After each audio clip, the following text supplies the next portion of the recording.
What if I told you that the crushing weight you feel every single day, that invisible force that makes even the simplest tasks feel impossible, isn't a sign that you're weak or broken? What if everything you've been told about pushing through and being stronger is actually making things worse? Stay with me, because what you're about to discover could completely change how you understand your own body and mind. Welcome back to PsychVault X, where we dive deep into the psychology that actually matters in your everyday life. Today, we're talking about something that millions of people experience, but almost nobody discusses openly. It's that overwhelming sense of heaviness that makes waking up feel like you've already run a marathon, that makes responding to a simple text message seem like climbing a mountain, that turns ordinary life into an exhausting battle you never signed up for.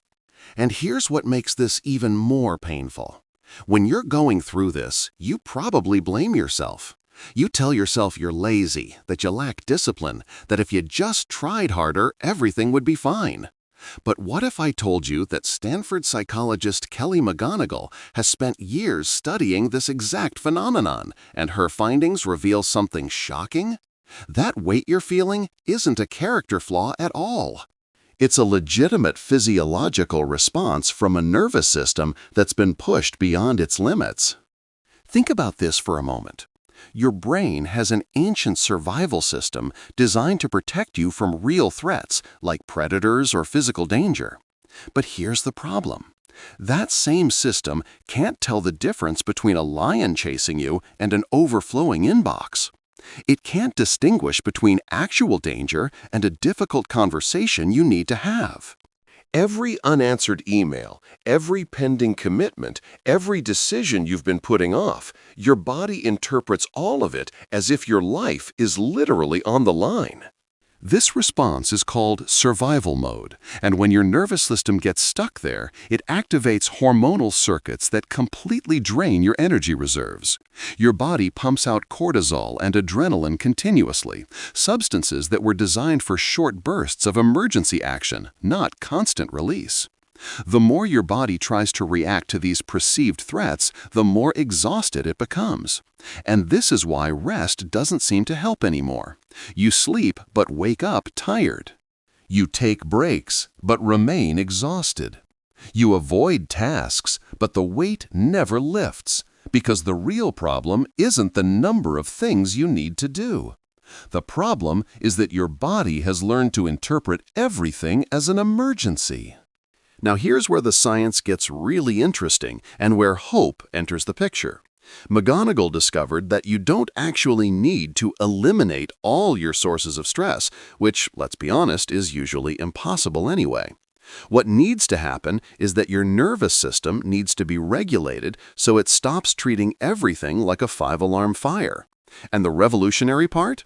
This regulation doesn't require years of therapy or hours of meditation. It can begin with simple, scientifically validated practices that help move your body out of constant war mode and into a state where it can actually function properly. Let me walk you through the first game-changing tool. It's a breathing technique so simple you might be tempted to dismiss it, but the neuroscience behind it is rock solid. Your body has something called the vagus nerve, which is basically a major communication highway between your brain and your internal organs. When this nerve is activated properly, it triggers what scientists call the parasympathetic system, your rest and digest mode. Your heart rate slows down, your breathing deepens, muscle tension releases, and your mind quiets. It's the exact opposite of that panicked, overwhelmed state you've been living in. Here's the protocol. Breathe in slowly through your nose for 4 seconds. Hold that breath for another 4 seconds. Then exhale through your mouth for 6 seconds. That longer exhale is crucial because it directly stimulates the vagus nerve, sending a signal to your brain that says, "We're safe now, we can stop fighting." Do this cycle for just 2 minutes, 3 times throughout your day. What you're doing is literally retraining your nervous system to stop collapsing in the face of everyday challenges. People who practice this consistently report something remarkable. The panic they felt when facing simple tasks starts to fade. Their mind becomes clearer. Even their sleep improves.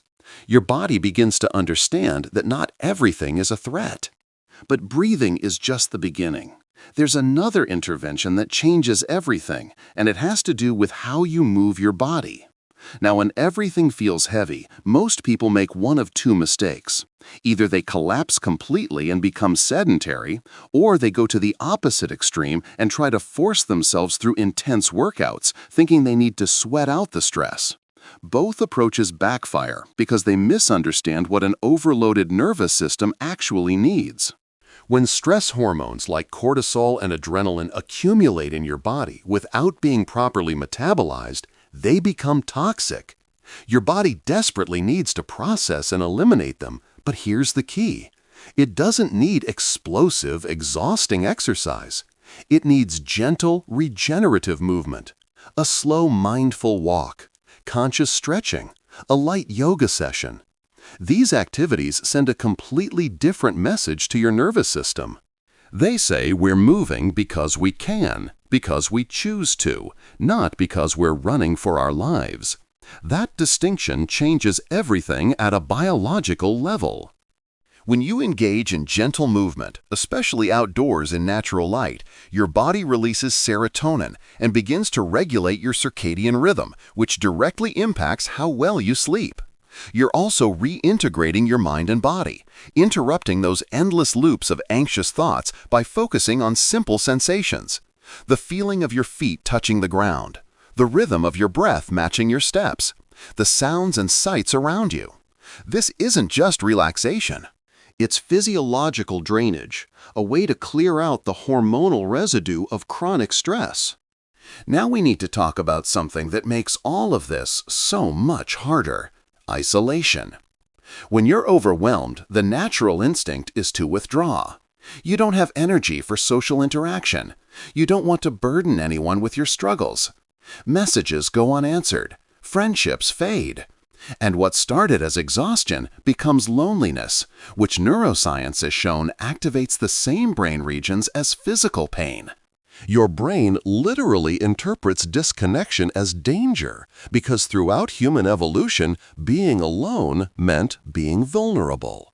But here's the powerful insight. You don't need deep relationships or hours of quality time to start feeling relief. What your nervous system needs are what McGonigal calls microdoses of genuine connection. A 5-minute conversation with someone who truly listens. A 20-second hug. A brief message from someone saying they thought of you. Sharing something real with someone who doesn't judge. These tiny interactions trigger the release of oxytocin, which reduces activity in your brain's alarm center and helps regulate cortisol. The weight begins to redistribute because your body registers a fundamental truth: we're not alone. And when that happens, your entire physiology begins to shift. There's one more crucial piece to this puzzle: how you organize your time and energy. Most people in chronic overload treat every single task as equally urgent, turning their entire day into one long sequence of threats. This creates functional panic. But your body doesn't actually operate on a flat, linear schedule. You have natural cycles called ultradian rhythms that create peaks and valleys in your energy every 90 to 120 minutes. When you group similar tasks together and tackle the most demanding work during your natural energy peaks, usually in the first few hours after waking, your nervous system stops interpreting the day as chaos. It recognizes structure, control, and margin. The amount of work stays the same, but the perception of effort drops dramatically. And finally, perhaps the most transformative shift of all: changing how you interpret stress itself. For decades, we've been told that stress is the enemy, something to fear and avoid. But McGonigal's research reveals something counterintuitive. It's not stress that makes us sick. It's believing that stress is destroying us. When your heart races before a challenge, your body is mobilizing energy to help you. But if your mind interprets that as failure or collapse, you reinforce a narrative of defeat, and your body responds with even more alarm. However, if you consciously reframe that response and tell yourself, my body is preparing me, my body is on my side, everything changes. Blood vessels that would normally constrict stay dilated. Blood flow becomes efficient. Your mind clears.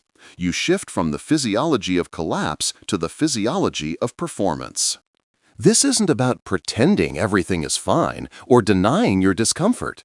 It's about recognizing that discomfort is mobilization, not failure.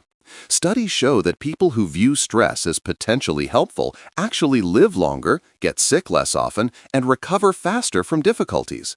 They don't have fewer problems, they just face problems with biology that supports them instead of fighting against them. So if you've been waking up every day feeling like everything is too much, if simple tasks feel like insurmountable walls, if your body is constantly on alert and your mind is exhausted from fighting, maybe you don't need to be stronger. Maybe you need to stop using strategies that harm you. Maybe you need to breathe differently, move with compassion, connect strategically, organize wisely, and most importantly, speak to yourself with understanding instead of judgment. You don't have to wait for your life to magically improve before you can feel lighter. You can start right now, not with brute force, but with intelligence about how your body actually works. If this video resonated with you, do me a favor and drop a comment below saying, "I will stop fighting against myself." Let that be your first step toward a completely new relationship with your own nervous system. And if you found value in this content, hit that like button and subscribe to PsychVault X, because we're just getting started on this journey of understanding the psychology that actually changes lives. Share this with someone who needs to hear it, because nobody should have to carry the weight of the world alone anymore. I'll see you in the next video.